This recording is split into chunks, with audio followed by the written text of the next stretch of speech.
My wife and I got a divorce last year. Our relationship failed after she was charged with felony credit card fraud and ended up pleading guilty to a lesser charge. She had been a mom to our two sons, 5 and 3, and had taken credit cards out in my mom's name to pay for God knows what. She shattered my trust. I work full-time and make a decent living, but nothing extravagant.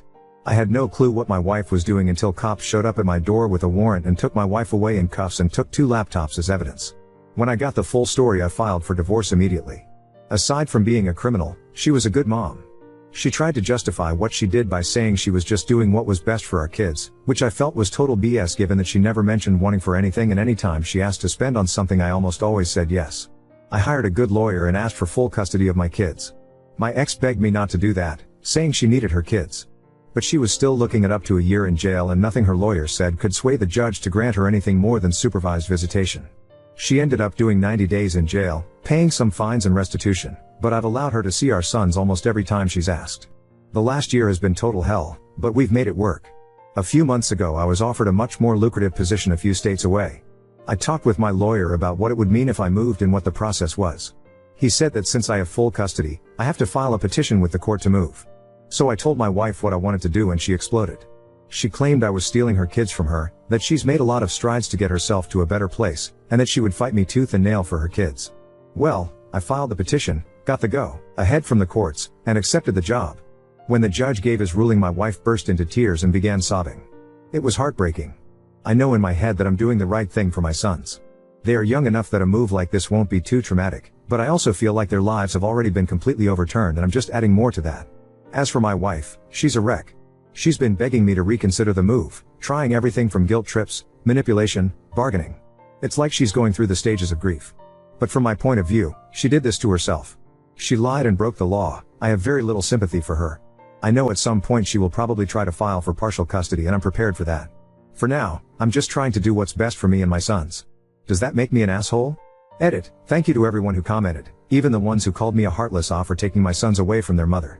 This post has given me a lot of perspective and I appreciate that. A couple things I want to clear up that I keep getting asked about that I wasn't able to include in my original post.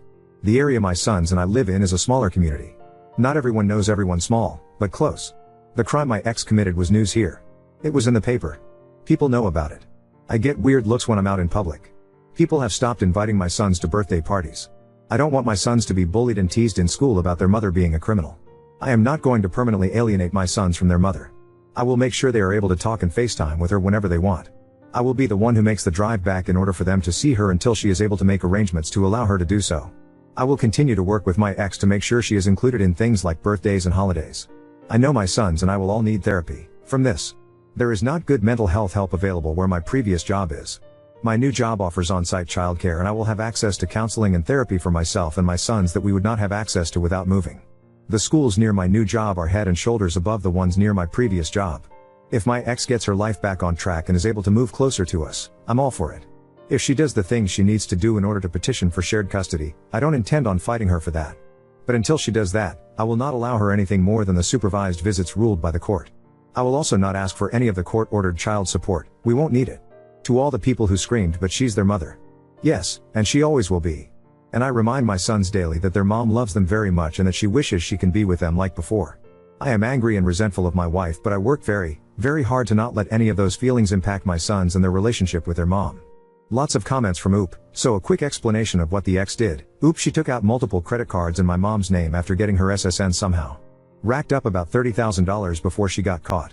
My mom alerted her credit card company when she saw a couple unauthorized credit checks from different credit companies, and then the authorities got involved.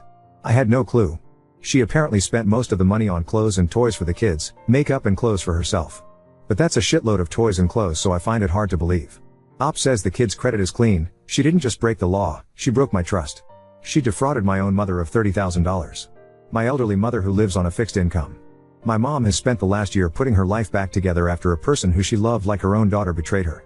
The amount of people dismissing my ex's actions without thinking of the consequences of what she did is staggering. My ex's crime might not have been violent or abusive, but the wounds are still there and will take time to heal. The whole but she's their mother stuff is BS. She'll still get to see our sons, I will make sure she does. But she has a long, uphill climb to earn my trust back. Oop, she was a SOM by choice. She had a college degree, ironically in criminal science. Our state is a 50-50 divorce state, so she still got half our assets in the divorce, and since both our names are on our house title, she'll get half of that if we sell it. I'm no lawyer, so I don't know what identity theft does to one's credit rating, but I imagine it doesn't help it. She's not completely destitute. If she is allowed to move closer to us, I will welcome that and continue to work with her so she can be in our sons' lives. Oop, she was obviously very caught off guard. No one saw this coming. She had to go through so much BS to get her credit cleared up, get credit charges nullified, try to rebuild her credit. She wanted the book thrown at my ex and cussed out the prosecutor for offering a plea bargain. How his mother is doing now, barely getting back on her feet. She's on a fixed income, so this really put a strain on her. I will probably have to step in at some point and help her. Yet another reason I want to take the new job and increased pay. Oop, in our state her original charge was felony grand theft. That carries a 15 to 25-year prison sentence. She got a plea deal from the prosecutor that dropped it below felony level, mostly because it was her first offense. Oop, I don't know her full financial situation. I know she's working a couple part-time jobs and has a small 2BR apartment. Whether or not she could move, I don't know. She's under probation, so she'd need to apply to move anyway. My new job pays over twice what my previous did. It's a huge opportunity for me to provide a better life for my sons. I don't want to sit around here and wait for my ex to get her shit together. Oop, I do not intend on isolating my sons from their mother or preventing her from seeing them. But I also will not allow anything other than court-approved, supervised visits. FaceTime and all that stuff. I will work with her to make sure she gets to talk with them. But there will be no weekends at mom's place until the court gives the okay. I'm not saying I believe she will try to run away with my kids, but I also never believed she would defraud my mother of $30,000. Oop, she spent the majority of it on makeup and designer clothes. Oop, I haven't put too much thought into that part yet, but I do not intend on completely isolating them from her. If she can figure out a way to see them, I will not prevent that. I imagine holidays will be something we need to figure out as well. But like I said, I do not intend on preventing her from seeing our sons. She's court ordered to pay child support, but so far I haven't seen a dime and I haven't asked. You may need to think of it. If she is on probation, she may not be able to come to you, and frankly, I'm not sure she'll be able to afford to travel to you anyway, as she was a SOM. I'm not saying that you aren't doing what's best for your kids, but I feel like you are just screwing your ex because you're hurt/angry/sad, all totally valid feelings, about the situation. And using your sons in the process. So, I'm going with ESH, except your sons. Oop, I will admit that part of me wants to move so that I can get a fresh start as well. The last year has been total hell for me. I'm trying not to use my kids as pawns here, but I know this job can offer us opportunities that my current job just can't match. Update 1. I did end up taking the new job and moved with my sons. We have been settling into our new lives quite nicely over the last month and things have been going really well. My sons love the new house. They have made friends with some other kids their age in the neighborhood. My job has been going really well and I really couldn't have hoped for things to go better than they have. I got both of my sons into a great therapy program and the three of us have also been doing counseling sessions together. My boys have been adjusting amazingly well and I'm so happy and proud of how they've handled this. We've also made 2 trips back to see their mother since she is still in the process of figuring out what she will be allowed to do in relation to her probation. We've also been doing many video calls a week with her. My sons still don't understand why their mom isn't here with us, but they do seem to grasp that this is going to be their new normal. In comparison with how well myself and my sons are adjusting, my ex is the complete opposite. She is still very angry with me and thinks I'm a complete a-hole. She's frustrated with the process of going through the courts to be allowed to move. She's frustrated that I'm not willing to drive our sons back to see her as often as she'd like. She feels she's being marginalized in their lives and that I'm pulling them away from her. When she was complaining about all of this during our last visit, I reminded her that all of those things are consequences of her own actions and she blew up at me by saying I'm kicking her when she's already down and I didn't need to take her sons away from her. I told her how well our sons are doing and how happy they are and she should be proud of how strong and resilient they've been. She then started begging me to please move back so that she can be closer because she's not sure the courts will allow her to move and the process is taking too long. I told her that wasn't going to happen, but if there is anything I can do with the court process, that I would be willing to help if I can. I reminded her that I haven't said anything about her not paying the court-ordered child support, but that our boys seem to be in a much better place already and I'm not going to take that away from them. Every time we have a video call with her, as soon as she says goodbye to our son she starts asking me to consider moving back home. I tell her every time that it is not happening. I'm not a robot and I do feel bad to see her so desperate and distraught, but when I look at my sons playing and laughing with their new friends, I know I've done the right thing no matter the cost to my ex. I reminded her that I haven't said anything about her not paying the court-ordered child support. Oop, it's a token amount based on her income. With my higher salary I don't need her help to provide for our kids, but she hasn't made an effort to pay anything yet either. Oop, she already blames me for a lot of things. We'll just add that one to the list. Oop, the effects on my kids have been positive. They are laughing playing with friends again instead of being ostracized by people who punish them because of what their mother did. They are in therapy that we wouldn't have had access to previously. They are in childcare programs that are head and shoulders above what we had access to previously. My priority is my kids, not my ex-wife's feelings. Update 2. I have full custody of my 2 sons that I have with my ex-wife. See my past posts for some backstory on our relationship and why I have full custody. Because I now live a few states away from where my wife lives, I always knew that this holiday season was going to be difficult. For Thanksgiving this year I made the drive back to my wife's place so that she could spend the holiday with our sons. During this visit, I talked with her about plans for Christmas and told her that due to potential winter weather and the pandemic, I would prefer not to drive the kids to her again for Christmas. She did not like this and blew up on me about how I was isolating her from the kids. This was after I just drove hundreds of miles so that we could spend Thanksgiving together. I told her this was not up for debate and that we plan for something in the spring once the weather warms up and the pandemic hopefully calms down a bit. I did however make sure to do a FaceTime call with her and the kids on Christmas Eve and told her that I would do the same thing on Christmas morning so that she could still see the kids open gifts that she sent to them. But when I went to call her on Christmas morning, she didn't answer. I tried back a couple of times but she didn't answer and the last time it went straight to voicemail. Then, around dinner time, the doorbell rang. It was my ex. Of course, the boys were excited to see her, but I had a serious WTF moment. For a second, I actually thought about not even letting her in the house. But my sons were so excited to show her all their new toys that I couldn't do it. After things calmed down a bit, I asked her what the hell she was doing. She said she couldn't handle a Christmas away from her kids so she made the drive to see them. I told her it was messed up she did this without telling me but she said if she told me then I would have told her not to come. I then asked her if she got the okay from her probation officer and she said of course she did. She then asked if she could stay for the night since she didn't have a hotel and I allowed her to sleep in my guest room. Before I went to sleep that night, I sent an email to her probation officer asking if she had really asked for permission to travel. Since it was Christmas weekend I didn't hear back from them right away and my ex left the next day to head back home. That Monday, I got an email from the probation officer thanking me for reaching out to them and asking for a little more information which I provided. A couple days later I get a call from my ex and she's screaming at me and calling me an asshole for contacting her probation officer. Apparently she hadn't told them or asked them and now she could potentially land back in jail. She is accusing me of purposely trying to get her sent back to jail so that I can keep our kids away from her forever. That was never my intention, but I can kind of see why it looks like that to her.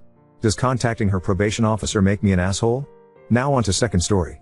Brother disinvited me from his wedding after I mentioned bringing my boyfriend. Now my parents are pressuring me to apologize and reinstate. I, 27 male, am gay.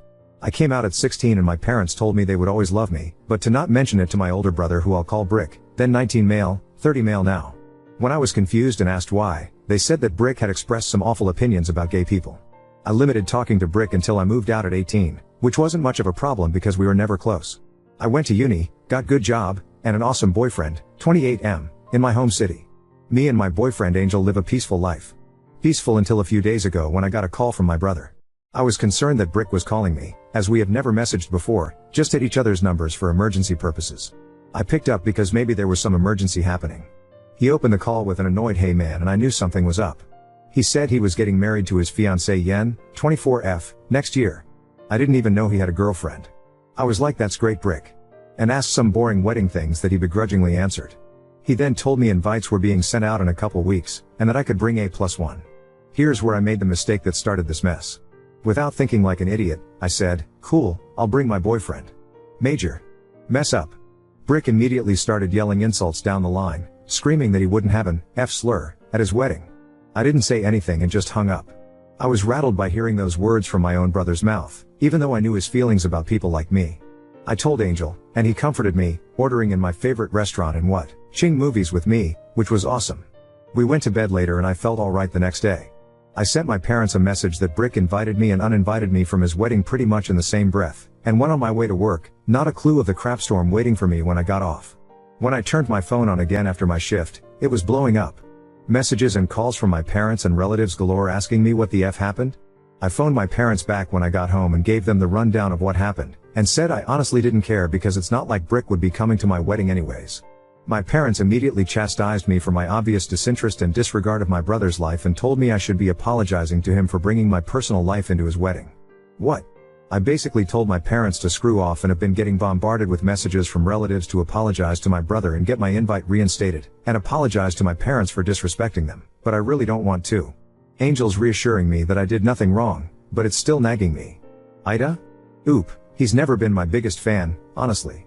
We were very different as kids, like polar opposites, and he didn't like that, very on brand for him. He definitely didn't know I was gay before the call. My parents have kept it very under wraps for years. In terms if he was being forced to invite me by my parents, I really have zero clue. Update 1. Y'all have really opened my eyes on a lot of issues in my family. I apologize for only replying to a few comments, there's just so many of you. Big shout out to all the people who gave compliments to Angel. I showed him this post last night and he thanks you all. I've been showing him lots of love because he really is an angel. And to the people calling this fake, AI, cliche and whatnot, I hate to break it to you all, but this is just my life. It sounds cliche because this is the sort of, all too real thing that happens to many people in the community. Just move along if you want to say that stuff, because you're honestly just wasting your time. One of two things I would also like to address is people questioning me about thinking I could possibly be the I in this situation, and all I can say, is that when you have a mass of people telling you you're wrong for what you did, it's hard to not maybe believe them just a little bit, no matter how absurd it is. Second thing, for people wondering how no one in the family knew I was gay, I really was never am not close with my extended family, as they all live in different provinces, and my immediate family never traveled. We really just send each other holiday and birthday messages, and have brief conversations whenever those are sent, and I just never had the urge to come out to them. Anyways, onto the update. I decided I didn't want to let this sit for any longer. I took a day off work, and I added my parents, Brick, and all the family that messaged/called me into one big group chat, for one advice I saw here. I laid out everything that went down to them, in case they were told a different story by my parents and brother. I told them that I was going NC with my parents and Brick no matter what, and if they didn't apologize and realize what they did wrong, or I cut them off too. I turned my phone off and continued on without it for the rest of the day. Once I turned my phone on again, I had lots of messages from them. My parents were outraged, and Brick said nothing. Some of my extended family apologized and told me that my parents just told them I was mean to Brick about some of his wedding plan choices which got me uninvited. Still trying to wrap my head around how stupid that is.